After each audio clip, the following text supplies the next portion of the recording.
Greg Bakun here. I love historic tours of Minneapolis and seeing everything it has to offer. But if you know me, I like to include a little spooky in my tours, which is why I found the perfect combination. Minneapolis Trolley Tours does this amazing candlelight ghost tour that you have to check out. It's an extremely immersive experience. It's a trolley trip that starts out at a haunted mansion, traveling around Minneapolis locations exposing ghost stories that the public and business owners would rather left untold. Then a tour of the aforementioned haunted mansion where ghosts of past residents from the 1800s reside, plus a lot of surprises to discover. Next, experience Gertrude's After Hours. Did I mention Gertrude is the mansion's most famous ghost? Maybe she'll show up. And you finish up the tour at Gertrude's Lounge in the haunted basement of the mansion with refreshments and Q&A. The trolleys are climate controlled and the mansion is restored to perfection. Check out MinneapolisTrolleyTours.com for more information. The views expressed and the opinions given by the individual host, guest, random reptoid, or chupacabra may not necessarily reflect those of AM 950 Radio, its affiliates, or its sponsors. Now, it's time to step into the unknown.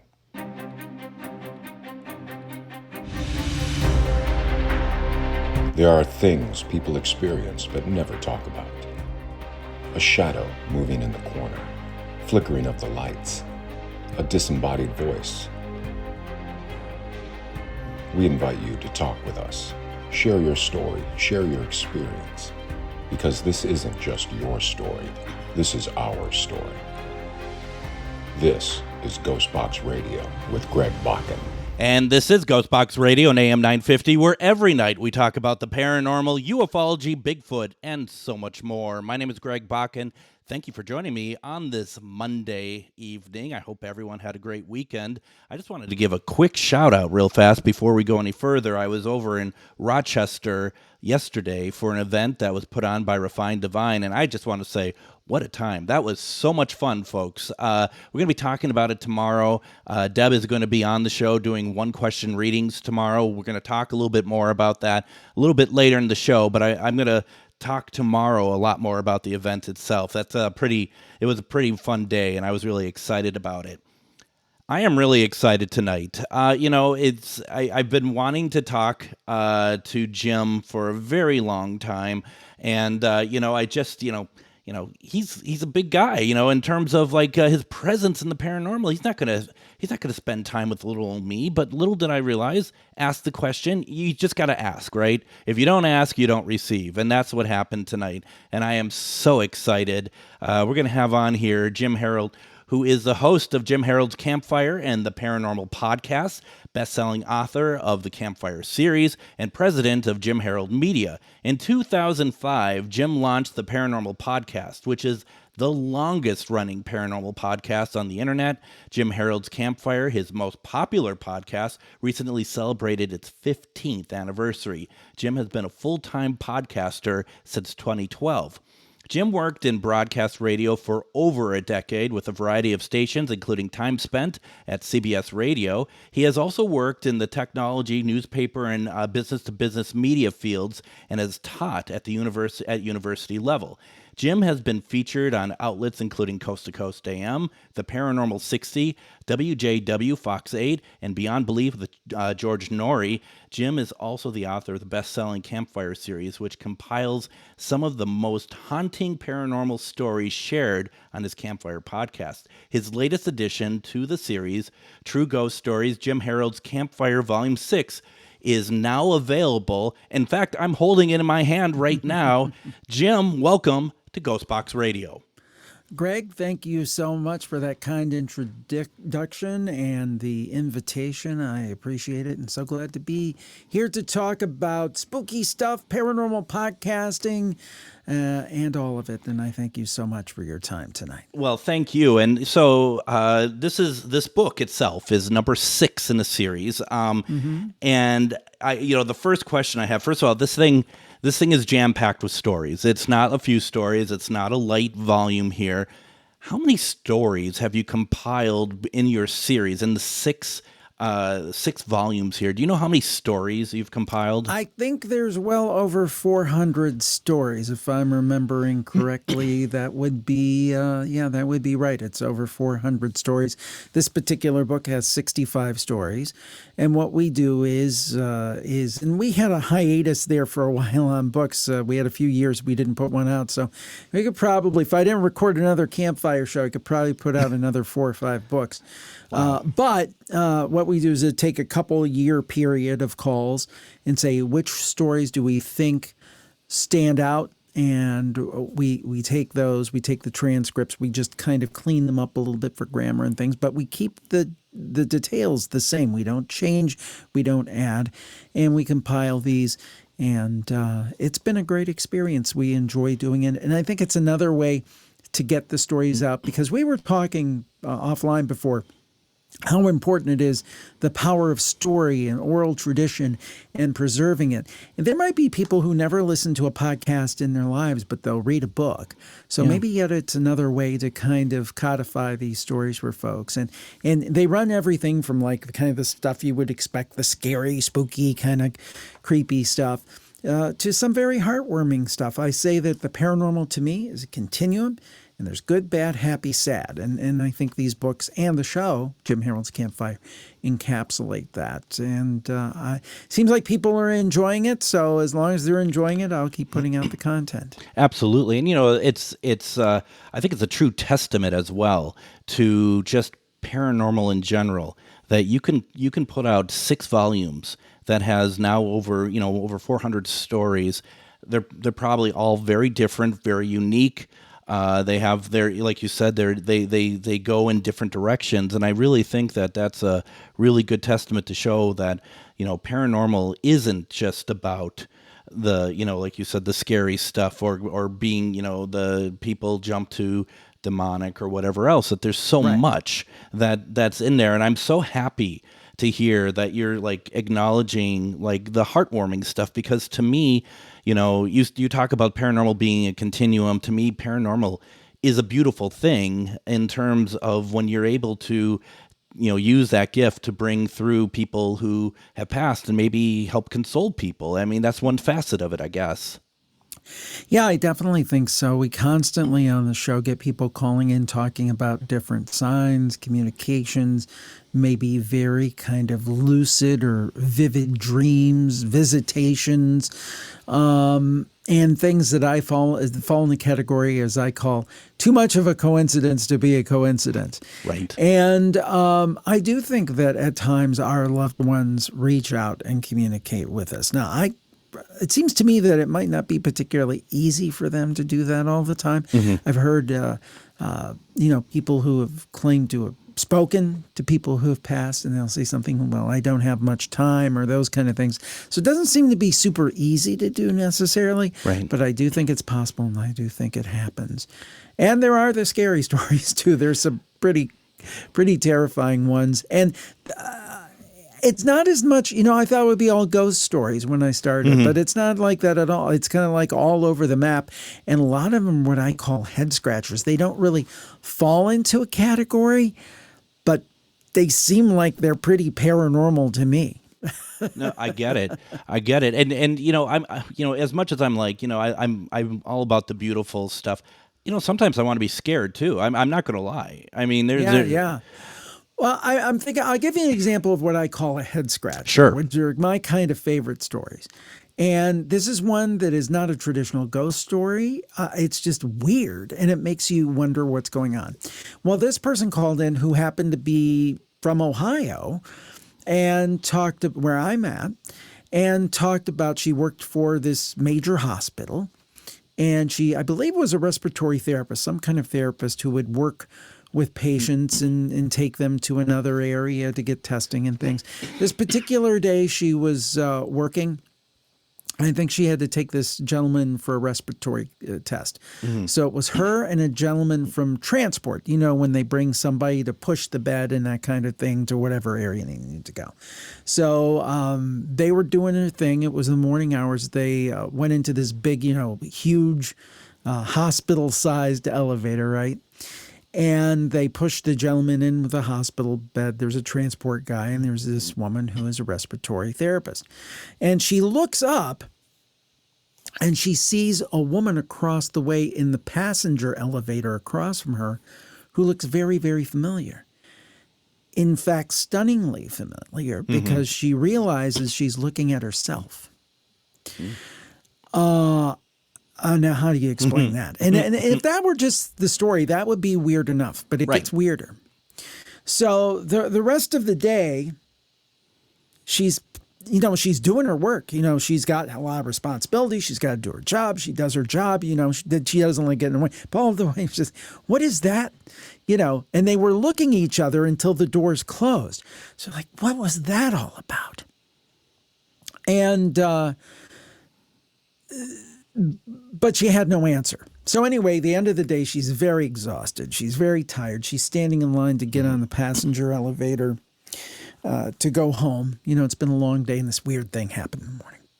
She gets on the passenger elevator and she turns around, as you do when you get on an elevator, and she looks across the way and there's the big freight elevator on the other side. And she sees a hospital bed with a patient in it, a transport worker, and a woman who looks very familiar. And it's herself once again. She was seeing herself from earlier in the day. Oh, Greg, right. I don't know. I don't know how you explain that. I don't know what that is. But I say that's paranormal to me. Right. Now, maybe that's the science of the 24th century. Maybe it's some weird time slip. Maybe it's some kind of weird dimensional thing. I don't know what the answer is. But until we come up with a better term, I call that paranormal. I would agree with that. I know what I was thinking too when you were telling the story and when you talked about how she saw herself the first time she saw herself, and you were like, that's weird enough. 6 volumes in to this series of books, is that not weird enough anymore? Because you have so many stories of like, yeah, she saw herself, whatever. We got to do better than that, Well, I do think you tend to get jaded. Yes. Like, I mean, I've heard at this point, 400 stories. And this story wasn't even in this book. This was a more recent story. Mm-hmm. But, I've literally heard thousands of stories at this point. And you do find yourself getting a little jaded from, and then you stop to think, and it's like, no, you can't do that. You have to think about it this way. You have to say, you have to take each story on its own merit and really think about what the person's saying. Yeah. Because I think you do the audience disservice if you get jaded. And I've heard people who do paranormal investigation have the same issue because, some remarkable things happen, but it's like anything else. You build up a tolerance to it. And it's like, okay, you got this EVP where seemingly a ghost spoke. But that's not enough. I have to see a full-body apparition, and then I have to have a poltergeist. I mean, I think a little bit you have to step back and say, wow, that's pretty remarkable. This woman saw herself in both directions, hours away. Just don't think about the other stories. Think about this story. And I always try to stay in the moment, and I try to do that as best I can. And I think you bring up a really good point, too, is it's like the people who are telling us the stories, and whether it's you hosting a podcast or myself at a table being a paranormal investigator, when people are coming up to us, and to anybody, it doesn't even have to be us, right? It's anybody who they're wanting to tell their story to. They do so, first of all, more often than not, they're not trying to impress us. They're trying to be able to tell us how this affected them, or see if we've heard of anything like this before. And yes, to your point, it's like you don't want to. You do have to sometimes kind of snap out. Like, someone thinks enough of me that they want to share this experience. Yes. And that's, when I first started this show back in 2009, Jim Harold's Campfire, I thought, well, basically what happened was I have been doing the paranormal podcast. I didn't have a guest that week, and I still wanted to put out a show. I said, well, why don't we do listener stories? It was not part of a grand plan. And as with many things that are significant in your life, you can plan and map out and say, I'm going to do this, and it's a big flop. But then the thing you kind of luck into turns out to be the biggest thing. Well, for me, that was the Campfire, because I thought, oh, I will do this 1 week. This will be fun. This will fill in some time, blah, blah, blah.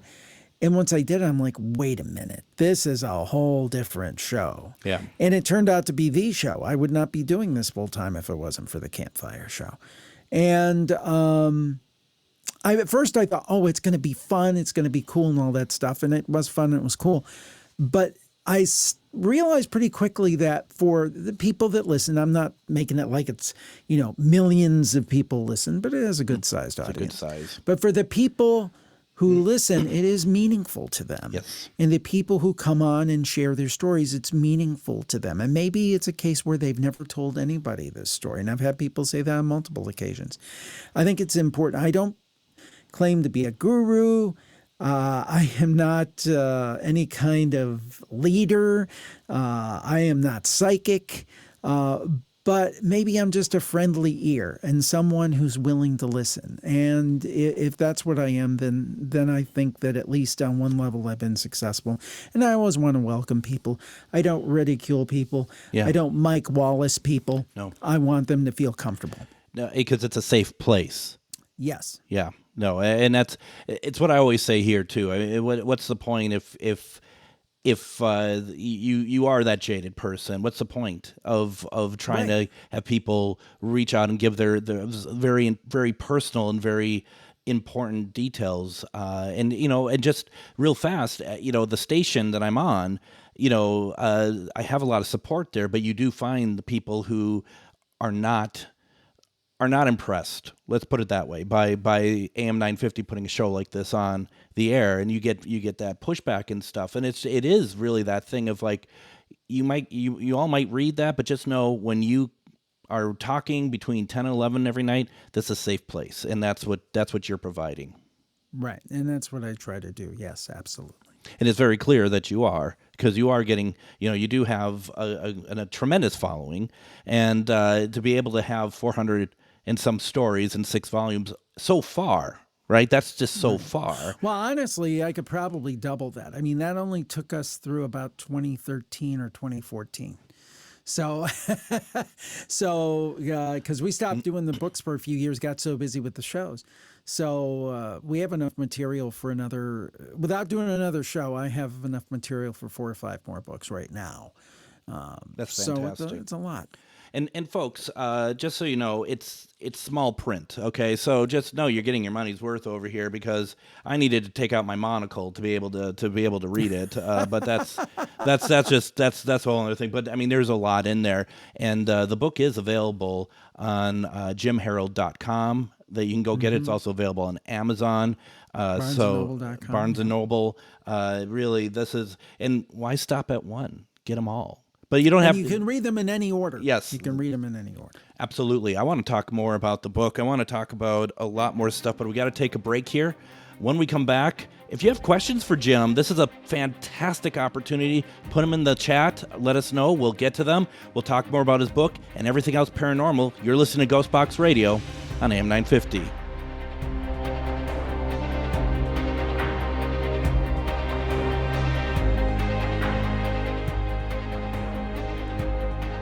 Twin Cities Con returns to the Minneapolis Convention Center for their 4th year, November 8th through 10th. Twin Cities Con is a celebration of comics, toys, TV, film, art, cosplay, games, and all things nerdy. It's also a family-friendly event where you can meet your favorite celebrities, browse the vendor hall and artist alley for the coolest merch, watch celebrity Q&A, and even more. Twin Cities Con is bigger and better than ever before, with guests like Anakin Skywalker himself, Hayden Christensen, Stephanie Beatrice from Brooklyn Nine-Nine and Encanto, WWE Hall of Fame wrestler Sting, and Lou Diamond Phillips. Plus, your favorite voice actors. 3 days of action-packed fun in the heart of Minneapolis at the Minneapolis Convention Center. Tickets start at $25. Kids tickets are just $8 for the entire weekend. VIP tickets also available, including some really cool VIP perks. Don't wait to get your tickets because early bird pricing is for a limited time. Buy your tickets and get more information at TwinCitiesCon.com. Greg Bakun here. Like you, I love good, fresh, delicious food. So I want to tell you about this treasure in Roseville called Maverick's Real Roast Beef. Maverick's has the best roast beef sandwiches I've ever had. Made fresh every order. Had fries or onion rings dropped in the fryer when ordered? And you have a winning combination. Maverick's Real Roast Beef has a lot more than roast beef, so check out their website, mavericksbeef.com, or check out their restaurant on Lexington in Roseville. Have you ever met someone who not only can help you on a deep spiritual level, but also potentially change your life? Refined Divine is an extremely gifted psychic medium who travels the nation and lives right here in the Midwest. And she offers mediumship, mentorship, house and business parties, energy healing, palm readings, and so much more. Refined Divine has helped thousands, and she can help you. Hi, this is Psychic Medium Deb. I cannot wait to hear from you. You can go to refineddivinepsychic.com. This is Chad, owner of AM 950. Recently, I had a large order of custom designed t-shirts that needed to be turned around in a hurry. I knew exactly who to call. Grady Gear Company. Grady Gear Company is a local company that handles large and small custom clothing and apparel orders. I had a lot of questions from color, shirt quality, and what sizes we needed. Grady Gear Company was great to work with. They got us what we needed on time, and now everybody's looking great around the station in their new gear. Start your order at GradyGearCo.com. Greg Bakun here. Like many of you, I still collect physical books, and not just any books, but books about the paranormal, ufology, Bigfoot, and so much more. I go to Megas Books and Herbs, located in the Arts District of Minneapolis, but books are only part of it. Megas Books and Herbs offers crystals, jewelry, herbs, oils, and consultations on how to use this stuff. Check out their in-store classes and events too. This place has everything to expand your horizons. Located at 1848 Central Avenue, Minneapolis, or visit megasbooks.com. And welcome back to GhostBox Radio on AM 950. My name is Greg Bakun. Happy Monday, everybody. I have with me tonight Jim Harold. Jim Harold, he does a podcast, Jim Harold's Campfire, also the Paranormal Podcast, and we are talking, amongst other things, his newest book that just came out. Jim, that came out in May, right? I believe. True Ghost Stories, Jim Harold's Campfire, Volume 6. If you only want to start with Volume 6, that's totally fine. Like Jim said last segment, you don't need to read them in order. It's not like the Star Wars trilogy. You can go in any order you want. It's totally fine. Highly recommended. Highly recommended. Thank you. So, this is... I'm curious, though, because I'm a little curious about how you entered into, to do a paranormal podcast, or even not even a paranormal podcast, but paranormal in general, because I get the feeling you're not necessarily an investigator. Are you more of a student, would you say? Or how did you get into it? Well, I mean, it goes way back, and I mean way back when I was very young. I mean, I can't stress how young I was. I used to watch a show when I was a little kid called In Search of. Yes, absolutely, yep. And that kind of set me on a lifelong path of, you asked me why I was an investigator. I think just a human interested in this stuff, and always legitimately. And from In Search of, it went to, Unsolved Mysteries and so forth and so on, and Coast to Coast AM, being a fan of Art Bell and those kind of things. And on a parallel side, I had gone to school for broadcasting and got my degree in communication, my college degree and master's degree. And I got the first job I could get at a radio station when I got out of school back in 93. And you probably remember back in the day before the internet was, they said, get into a radio or a TV station, anything you can get, any job. Absolutely. Sweeping the floor, you get in. Yep. So I started as a sales assistant. And lo and behold, life happened and I ended up in advertising sales. So fast forward, and I worked most of the time in radio, did some non-radio jobs, got back in radio, and I looked up at 2005, and I'm like, I'm never going to get behind a mic. I'm never going to get behind a camera. I'm never going to get to do any of this stuff because I've got a wife who I still have and two kids still who I still have, but they were very young back then, a mortgage and so forth. I have responsibilities. I can't just throw everything away and go to start in Paducah at the bottom. That's never going to happen for me. But then I did hear of this thing called podcasting. I'm like, well, this will never be my job. I've got to come to terms with that. But I could do this for fun. And when I thought, well, what am I going to podcast on? I'm like, well, what really interests you?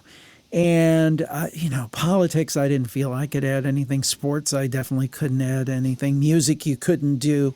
I'm like, what's something that really fascinates me, for me, not just a podcast on, and not to make money, because I didn't think I was ever going to make I was stressed out about spending $20 a month for hosting for this. Yeah. So I said, you know what? I've always been fascinated with the paranormal. Wouldn't it be cool if I could do this podcast and I could ask these authors and these experts and these people on the show, and, I'll probably have all this stuff figured out in 6 months.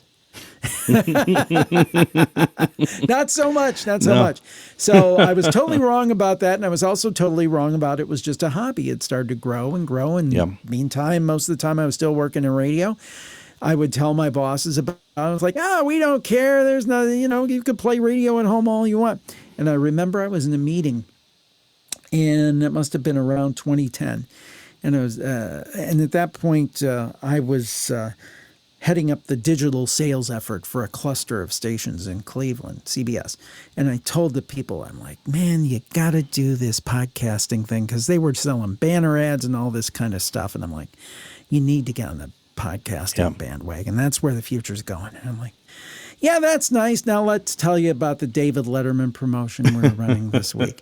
And it was like, you know what? It's like, okay, we'll see what happens. And within a few years, I decided to say goodbye to radio and just strike out on my own. And it's been great. And meanwhile, radio's been jumping on the bandwagon for the last few years, scrambling to get into podcasting. And I hate to say I told you so, but I told you so. No, absolutely. I mean, obviously, and it makes perfect sense. Now, here's the thing. I mean, obviously, I've known about you for some time, and I know modesty prevents you from being overly, accepting of what I'm about to say. But my first podcast wasn't anything to do with paranormal or anything.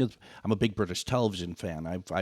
I work with people in the UK, help find missing material and stuff. And so I had been doing a British television podcast, which to me, that was very modest in terms of decent in terms of listenership. And I use Libsyn as my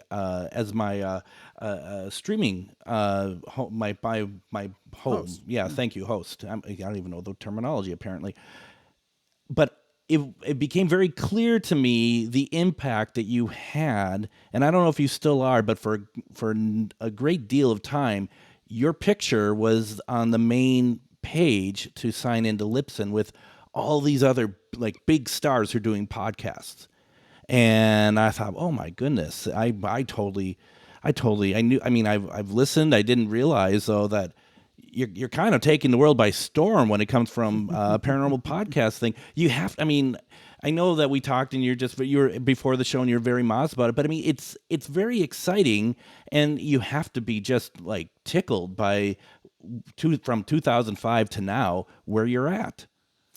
Yeah, I mean, you always want to grow, and, you're always like, well, I'm not Joe Rogan. You always want to do more, right? Yeah. But I mean, I'm very thankful. I've got a great audience. They've been very nice to me, very kind to basically allow me to do this for a living. I mean, they're the only reason I can do this. And the thing for me, Greg, that is still cool, and this is bringing it back to the paranormal, is I'm still fascinated.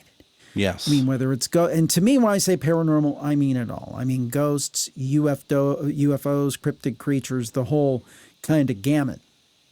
And I still find myself being fascinated by these people I get to talk to, whether they're experiencers or whether they're guests who have written books. And I've spoken to some of the big names, and maybe many not as big names, but sometimes those are the most fascinating ones. They just haven't been amplified and those kind of things. But I guess what I'm saying is that at the root of it, I love it because it kind of ticks all the boxes for me. I love all the broadcasting stuff. I love the tech stuff. I even love the video stuff. But at the end of it, it comes down to the subject matter, and I'm still fascinated about it. And I still find my views on all of this evolving all the time, and that's because of the people I think I get to speak with. I suppose, like, if anyone who just is like, I think I know it, I think I get it all now. If you did that in your 6 months, you're right, there wouldn't have been a podcast, because there's always something new. And the book series itself, the True Ghost Stories, Jim Harold Campfire volumes 1 through 6. I think that's once again a perfect example of that, because you can't have 6 volumes of unique ghost stories without proving the point that, first of all, you're still extraordinarily fascinated with it, but so is the public. The public really needs, and they want to hear, and they, whether they look at it as escapism or look at it as a way to maybe to see if anyone has a similar story to theirs, perhaps. Yeah, and it's interesting because what's neat about it is it works on both levels, right? Mm-hmm. I mean, there is, let's face it, there's an entertainment value. Totally. There's a spooky value to it, and kind of keep you on the edge of your seat kind of thing, which is fun, and I don't think there's anything wrong with that. No. But there's also that thing of like, well, what's going to happen to me after I die? And do my loved ones live on? Is evil real? Some of these existential questions that this kind of content speaks to. So it's kind of neat because for some people, it works merely on that entertainment level. I love to listen to this because it creeps me out, and I turn off the lights, and, I'm under the covers, and some people it works for on the other level, that it kind of speaks to life's mysteries. And I think for me, it kind of speaks a little bit on on both levels. I find it entertaining, but I also find it fascinating. And to me, it's about those bigger questions and what they say. I do have one story here from the book that I think kind of lays it out in terms of what are we dealing with here. I'm just going to actually literally open it up because I haven't read this story for a while and I might forget it. It's called The Mysterious Mrs. Raspberry. Okay. And it's about this young woman. Her and her friend used to go out on little adventures when they were kids. And they would get together, and this was probably in the 80s, so it was a little bit different era. And it was one of those things where, they'd set off for the day and do whatever. And this particular day, and I'm just pulling up the story now, Jennifer from Idaho, her and her friend, Connie, decided to walk down the decommissioned railroad tracks to the local lake. Mm-hmm. And it was a couple miles away, the lake. It was a lengthy walk for these kids. So they started to walk down the tracks, and there was this wooded area, and they come to this clearing. And they see this house, a bunch of houses, actually, in this clearing. And there's one with an older lady, and she has on a house dress, which at that time people still, I think, you would see maybe older women wearing house dresses and stuff. And she was putting clothes up on the line. And she struck up a conversation with the girls, and they started talking. The woman was very, very nice. And there was a raspberry bush there. And she asked the kids, do you want some raspberries? And the kids said, sure. So they kind of stuck out their shirts, like as a basket, and she put raspberries in them, and they ate the raspberries. And they actually got stains on their shirt. And Jennifer said her mom might be upset by that. But anyway, they talked with her. She's very nice. Finished the conversation, finished the raspberries, went on their way. Got to the lake, had a good old time, got ready to come back home. When they came back home, they came to that same period, now, same place, that same clearing. Now, by the way, the railroad track was not branched off or anything. It was one straight shot. Okay, that's very important. So anyway, they go and they go by the same clearing, but the difference was no houses, no raspberry bush, no lady hanging up clothes, just a clearing. So there was houses before too, Yes. and there no houses now. Yeah, we're talking a matter of hours. Wow. So she goes back home and she talks to her grandma, who was there, and she says, Grandma, this happened to me, this thing happened to me. She said, are there houses there? And her grandma's like, well, there were houses there back in the 1920s before the railroad came in. And then she was getting ready, to call the show and tell this story. And she actually was talking to her childhood friend who was with her that day. And she said, look, I'm going to call into this show. I just want to know, is this right? Am I remembering correctly? This is not something I saw on TV. This is not something I'm misremembering. She said, no. Everything right down to the stains on the shirt of the raspberry happened just the way you described it. And she says she's walked down that track since then, looking for something, nothing.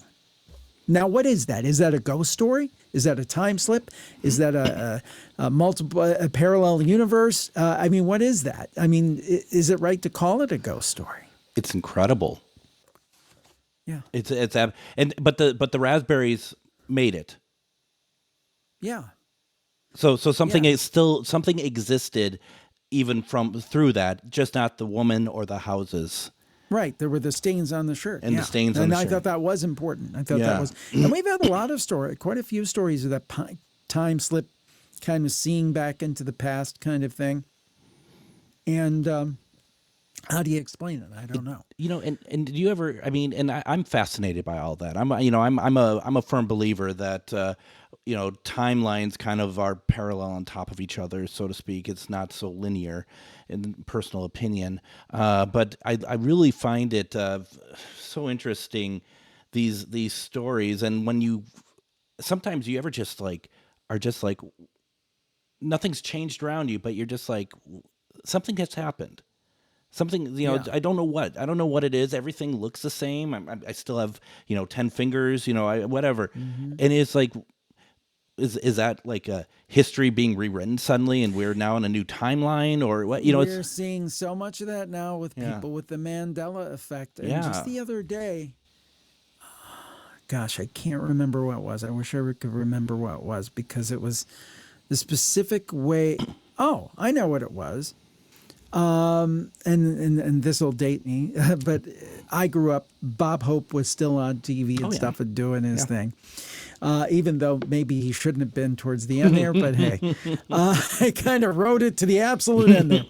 But anyway, he had a song and it was always, I considered to be Thanks for the Memories. And I was listening to an biography of him, and they kept saying, thanks for the memory. And it's like it was always thanks for the memories. Yeah. And that I thought, Mandela effect, ding, ding, ding, ding, ding.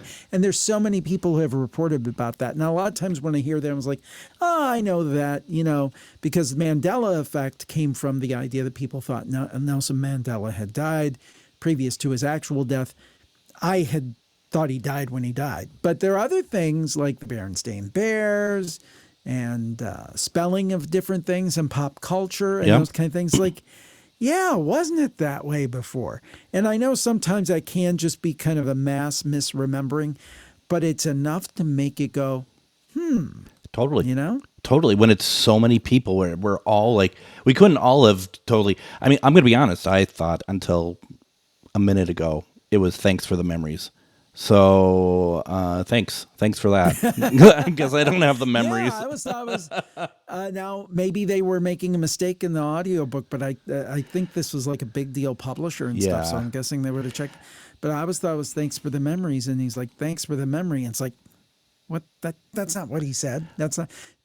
So anyway, I mean, to be fair, like you said, he was kind of slurring it at the end anyway. So maybe that's really what that was. We just didn't quite hear it. No. I don't. In this case, I don't think it was him hanging on a little too long. Why don't we go ahead and do this? I need to go ahead and take my next break. When we come back, I got some general thoughts and questions I wanted to talk to you about. There's a question that our friend Linda would like to ask, and let's talk a little bit more about true ghost stories. Jim Harold's Campfire, Volume 6. You're listening to GhostBox Radio on AM 950.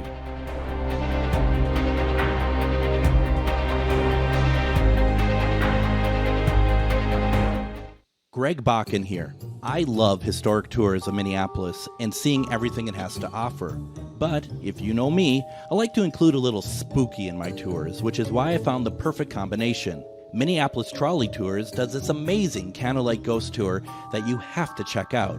It's an extremely immersive experience. It's a trolley trip that starts out at a haunted mansion, traveling around Minneapolis locations exposing ghost stories that the public and business owners would rather left untold. Then a tour of the aforementioned haunted mansion where ghosts of past residents from the 1800s reside, plus a lot of surprises to discover. Next, experience Gertrude's After Hours. Did I mention Gertrude is the mansion's most famous ghost? Maybe she'll show up. And you finish up the tour at Gertrude's Lounge in the haunted basement basement of the mansion with refreshments and Q&A. The trolleys are climate controlled and the mansion is restored to perfection. Check out MinneapolisTrolleyTours.com for more information. Greg Bakun here.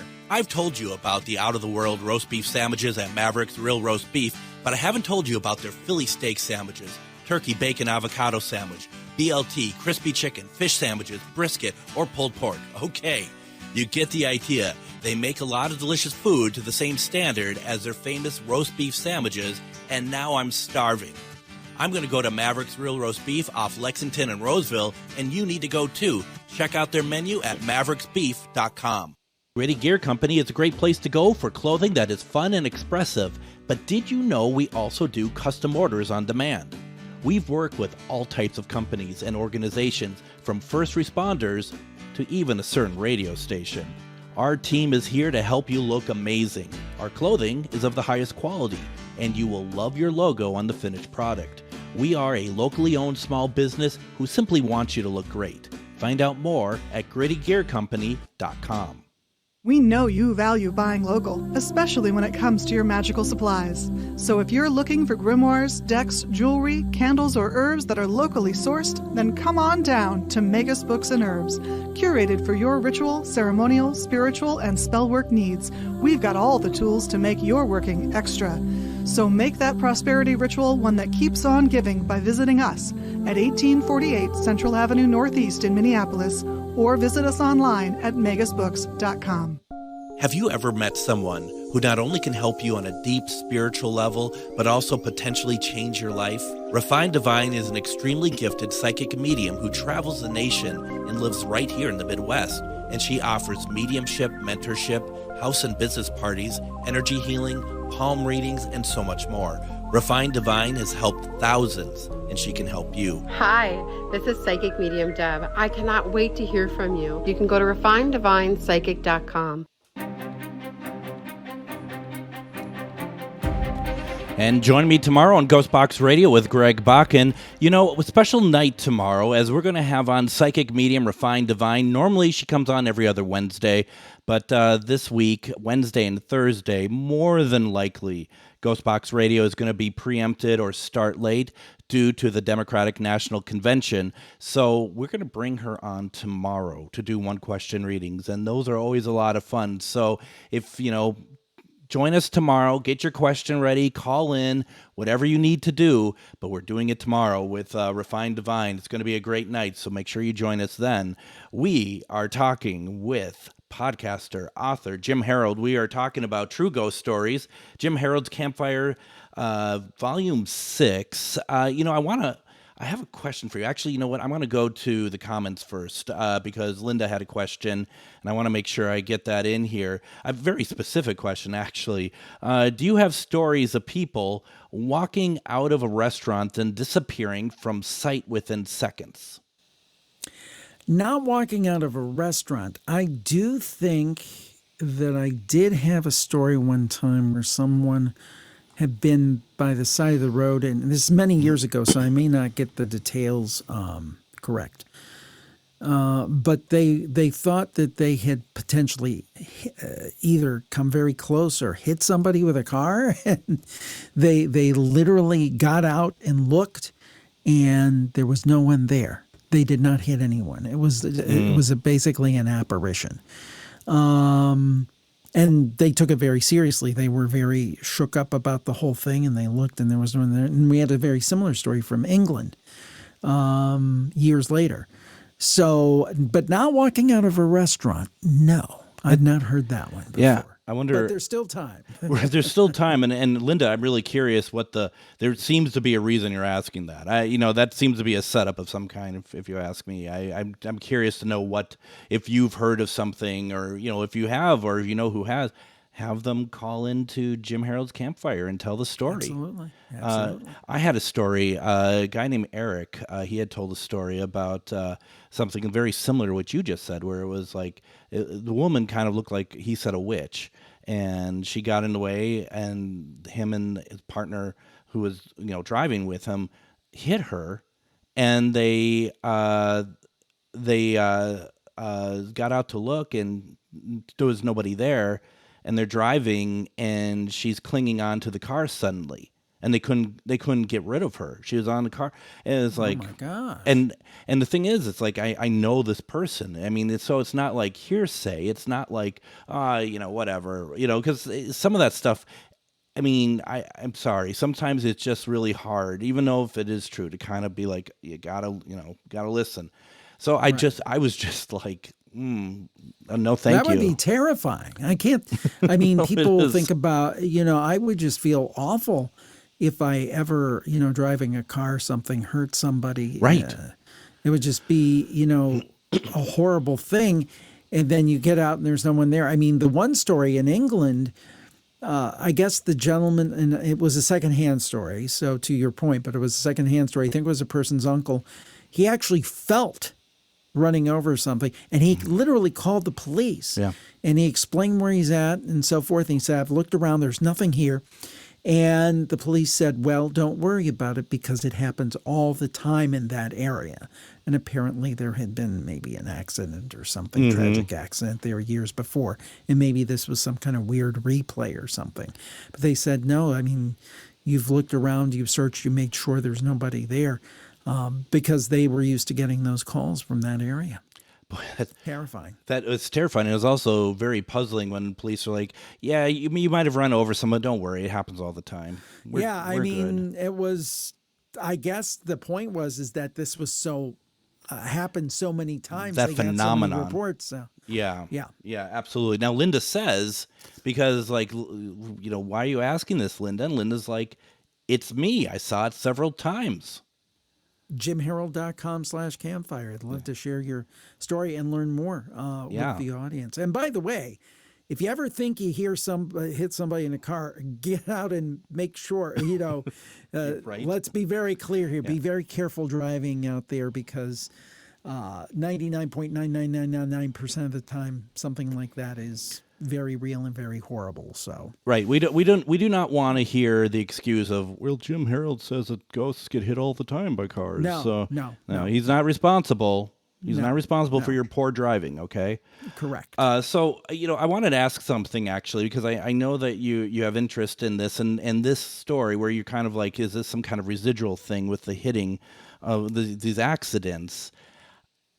Stone tape theory. Okay. Oh yeah. I'm curious if you know where this originates from, because I can only find going to, once again, being a big British television fan, there's a writer, Nigel Neal, who wrote the 1972 story, The Stone Tape. And that's where the first time I've heard of that theory. But I did minor research, and I could never find an origin that goes before that. Do you know the origin for the stone tape? That sounds about right. I don't know for sure. I may have known it in the past. Sometimes it's so frustrating because I started this in 2005. I've gotten to speak to so many great people, some of them, unfortunately, who are not with us anymore, and it's like you forget things. So I don't know the answer off the top of my head. I've always looked at it this way. I mean, stone tape theory and the idea that particularly certain types of stone sink in energy and cause replays and residual hauntings and things like that. I've always looked at it on a more broad level, that I just believe some places are susceptible to soaking up energy. That's why certain kind of places seem to be more haunted. One thing I think of are haunted theaters, right? Yeah. I mean, to me, tons of emotion on the stage, in the audience. They're playing comedy, they're playing drama, show people are high-strung people, a lot of energy in the place. It kind of imprints somehow, even though many of them are not made of stone. Most of them probably aren't made of stone. No. But still, the same principle applies. The place soaks in the energy, and somehow that manifests. I do believe that that's a thing. Well, and to your point too, it doesn't have to be tragic then, right? I mean, the fact is that how much? I mean, to do a play, to do any sort of thing on theater requires so much energy, and you're belting it to the back of the theater. Yeah. Of course, it makes perfect sense. Yeah, and you've got, again, the audience, they're laughing, they're crying, the actors, I mean, nothing against show people, but they tend to be high-strung type A personalities. I think that's a fair statement. Yeah. And, things, I think things do leak through, and I really do believe in that. I mean, The example I've heard people use, and I think there's something to this, if there are people in a room and they've had an argument, and you walk in the room and they're not saying anything to anybody, but you can pick up on that energy, that bad energy in the room. And I think it's just stone tape theory is kind of like that, but writ large. Absolutely. I find this so fascinating. And, I think it's so easy to be like, especially, Nigel Neal, he's writing about a castle. He's from the UK. That's a very obvious sort of conduit for him to write about. But the idea too of, like 1972, Ampex tape is something that it's not new per se, but it's a big part of broadcast. So it's a very fascinating thing, and I thank you for that, because I've always wondered, and Nigel Neal is a fantastic writer. He's done a lot, and he's very forward thinking. He did a series or a play, a BBC play in 1968 called Year of the Sex Olympics, and it's basically what it was. It took place in the future, and you watch it in 2024, and you're like, basically what he has created is all the, he's created a play about reality television and how we are so fickle, and how we end up, all we're doing is basing our entertainment value on programs like that, where the reality program goes too far in this play. So it's incredible how people are like, well, these sort of things are natural progression. This is, 30, 40 years ahead of its time. Yeah, I'm always amazed by that, how, whether it's in sci-fi or what it might be, how these authors could come up with things decades earlier. Or even if you go back to Jules Verne, things 100 years later. And you almost wonder if they're tapping into some collective unconscious, and they're like downloading the information unbeknownst to them and putting it out on the page. They're almost kind of psychic in their own way, and kind of fortune telling, I guess, for lack of a better phrase, in written form, and not even knowing it. And I've heard people theorize too that some of the smartest intelligent geniuses of like certain eras might be the same person that's reincarnated over and over and over again, which I think is an interesting thing. But, I think about like Tesla as well, another one who just like, where are you getting this from? This is a different, you are on a different level than everybody else on this planet, to the point you're scaring, governments and stuff. It's just incredible, really interesting stuff. Very much so. Let's see. Linda says psychometry comes closest to defining stone tape recordings. Could be. Interesting point. Well, it's really, and we see it right here in this conversation. See, this is what happens in these conversations. You get into these deep rabbit holes, and you could just talk for hours and hours and hours, because there is so much to this. That's why I've been able to do this for 19 years and not get bored, because it always goes off to like, oh, I didn't even think we were going to talk about stone tape theory tonight, but here we are. And it's very cool. It is. It's one of those things where, you and I both, planning programs and stuff, all it takes is one sentence, and you can have a complete show, or even a series of shows from it, and it's truly wonderful. Now, Paranormal Podcast and Jim Harold's Campfire podcast, how often do they come out? Every week. We do one of those every week, and we invite you to tune in. We have great guests. We just had Steve Gonzalez from Ghost Hunters on. I saw that, yeah. And I know that people love him and enjoyed that interview. Yeah. And, we talk to everybody, ghosts, UFOs, cryptids, on that show, the Paranormal Podcast, every week. And then we have 90 minutes of real true life paranormal experiences on Jim Harold's Campfire every week. So we invite people to check it out, Apple Podcasts, Spotify, wherever they get their podcasts. And may I also recommend that people go to jimharold.com, where you can also pick up on podcasts there if you like. And also that's where you can go ahead and get your books if you want to go there. Do you sign books for people, or? Yeah, actually, if you go to jimharold.com/merch, I will, and order a book there, I will sign it for you. So absolutely. That's very nice. That's very cool. Because I noticed mine has no signature in it, so that's whatever. Oh, I'm sorry. No, that's fine. No, it's I had to make that up to you somehow. You're fine. Maybe it's on a page further in the book. Maybe that's to prove for me to prove that I read it, right? And maybe There that's you go. what Yes. it's all about. It's great, folks. You got to make sure that you go check out if you haven't. And I can't imagine there's too many people out there who haven't taken a listen and enjoyed your podcast through the years. And I'm just excited by this. And once again, too, you can go ahead, pick up True Ghost Stories, Jim Harold's Campfire Volume 6, also at Amazon, Barnes & Noble. Just go ahead and take a look. We have a couple seconds left. Is there anything else that you're doing that you want to talk about? Really, that's the main thing. I always guide people when they first start out to Jim Harold's Campfire. I also have a YouTube channel that they can check out where we put video versions of the Paranormal Podcast and so forth. So, and there's links on the website to that, so you can check that out. But just hope people share their stories and listen to the Campfire. And Greg, thank you so much for your time tonight. It's been a pleasure to be with you and your audience. Jim, thank you very much. Really appreciate it. Tomorrow we'll be back with Refined Divine, one question readings. Everyone, have a great night.